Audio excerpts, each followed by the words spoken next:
In this video, I'll guide you through how to create an event in Calendly. By the end, you'll have a clear, reusable event setup that you can share with others so they can easily book time with you. First, make sure you're signed in and looking at your main Calendly dashboard. This is the home screen where you normally see your existing event types and your schedule overview. In the top right corner of this dashboard, look for the Create button with a plus icon next to it. Go ahead and click that. This is where you start whenever you want to set up something new in Calendly. After clicking Create, you'll see a small menu appear. From here, click on Event Type. Calendly uses the term event type for any kind of meeting you want people to be able to schedule with you, like an intro call, a coaching session, or a quick check-in.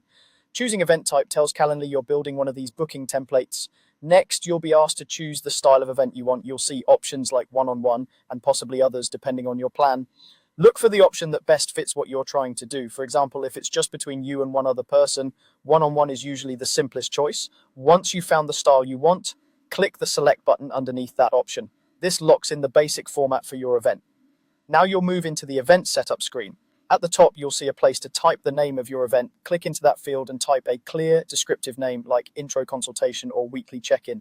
A specific name makes it easier for invitees to understand what the meeting is about when they see your link. Directly under the name, you'll see the option to add a location. Click on that. This is where you decide how you'll actually meet.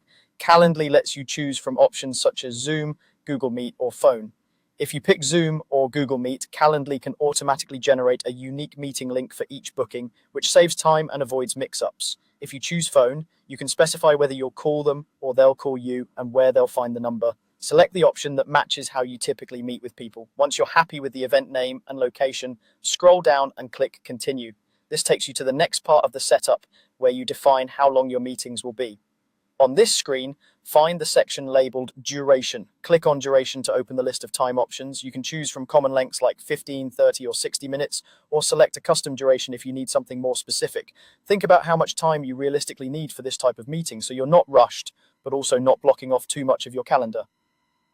After you've selected the duration that works best, make sure your changes are saved. Calendly will usually save automatically as you go, but it's a good idea to confirm before you leave the page. Once everything is set, your new Calendly event is ready to use and you can share the link so people can easily book time with you.